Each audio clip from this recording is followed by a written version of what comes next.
Hello? Hello? Who's that? Whoa! What the?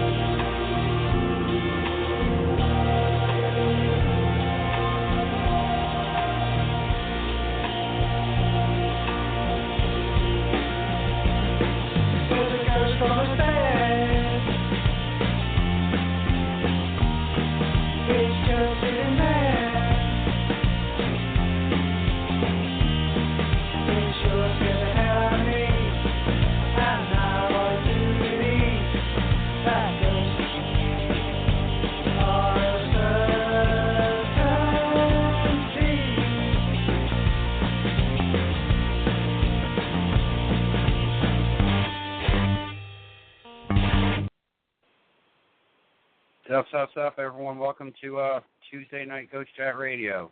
I am your host, the Paranormal Rebel, Jason Stanton. I do got a pretty cool show, as always, for you tonight. I've got Tom Bledsoe in the house. We're going to be discussing some weird paranormal crap with him. So it's going to be pretty cool. July 26th is the Palmyra, New York event. So be sure you tune into that and get tickets for that. That's going to be great. Well, anyway, we might as well get into this show tonight. I've got Tom Bledsoe in. He's from out west. He's going to be discussing some cool paranormal stuff. So welcome to the show, Tom.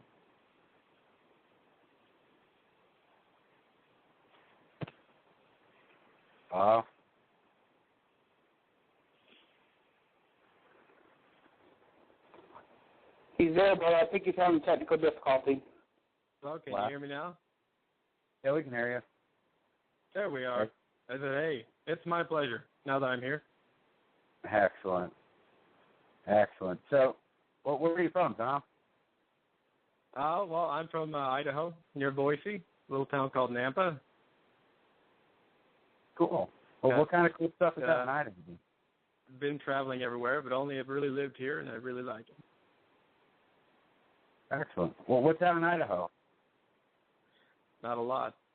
Lots of forest, lots of whitewater rafting, just about anything you can think of to do outdoors. You got, like, a lot of missionaries and potatoes, right? There's definitely a lot of those. We ship most of our really good potatoes out to everybody else, so you probably have better Idaho potatoes than I do. Oh, yeah? Maybe. Oh, we yeah, don't know. We don't know. Well, anyway, you're a paranormal researcher.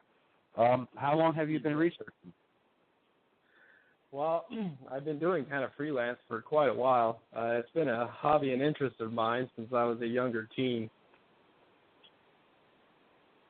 A younger teen? How old are you now? 30 this year. 30? All right, so we're talking about 15 years. 16, 17 years, there and about.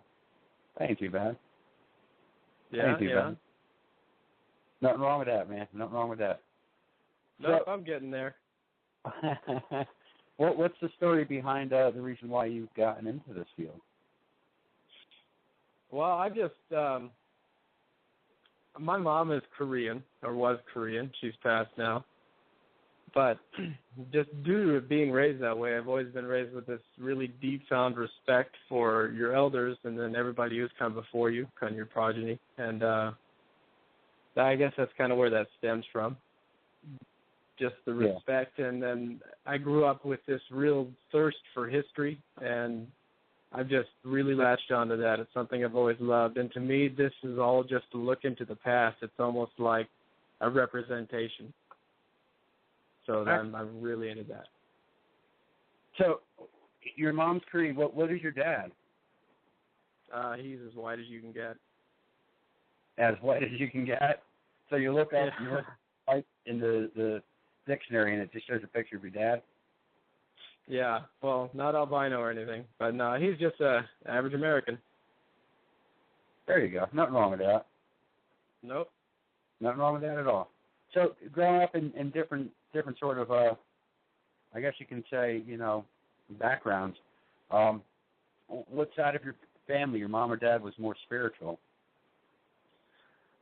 Well, I guess it kind of depends. Spirituality would probably come from that Asian side. I think that just as a culture, a little bit more bound quality of it. I think we're more religious here, but I think just as far as actual spirituality goes, probably my mom's side. Your mom's side, your dad really wasn't into it as much? Well, we've always been fairly religious, but it's something I've kind of been in and out of and, you know, dip my hand in a few different things. So I like to find knowledge rather than try and assume what I know. So I kind of try and experience lots of different things. Did you have to take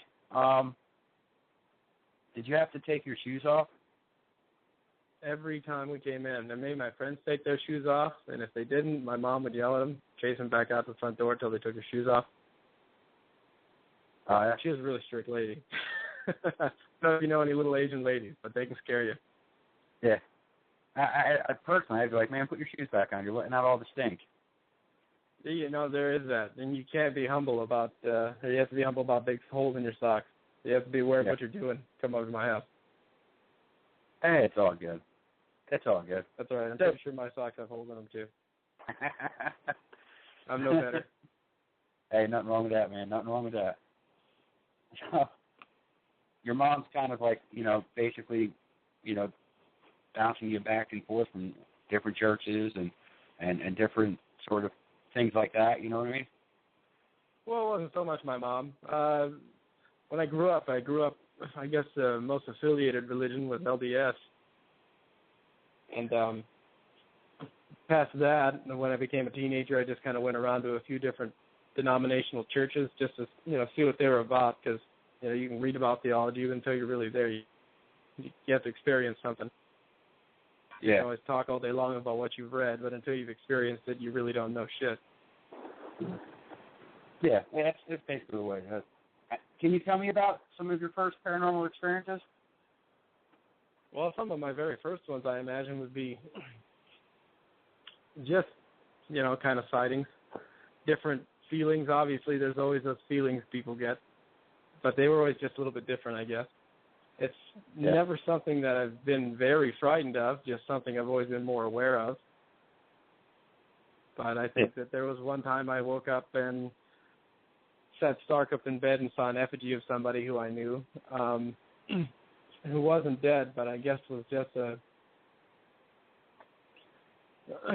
kind of hanging out there in my doorway. And I was fairly young. I think I must have been about 5 or 6. It was just a really early memory. And she had moved away just a couple days before, and it prompted me even to ask my mom, because it was just her hanging out there in my doorway looking at me from 20 feet across the room until I fell back asleep. So I asked my mom if anything had happened to her, and everything was fine. And I never really understood that, but that's kind of thing that really just opened up my knowledge, or my thirst for knowledge for that kind of thing. It was starting to be very intriguing. Past that, I guess when I was a teenager, we'd always go up. We have a lot of little mining towns around here, ghost towns in Idaho. So a lot of the ghosts you hear around here wear garb from the 1800s, mining things. But there's a little hotel called the Idaho Hotel in a little kind of ghost town called Silver City, Idaho. And we were up there with the scouts and stayed up all night playing cards in this reputedly haunted hotel. And lots of different shadows going on, lots of different strange noises, always creaking, even though it's the middle of the night. There's nobody around, no explanation for that stuff. And it got a lot of other people around me really uneasy. So I kind of cleaned up at the poker we were playing because it really didn't bother me at all.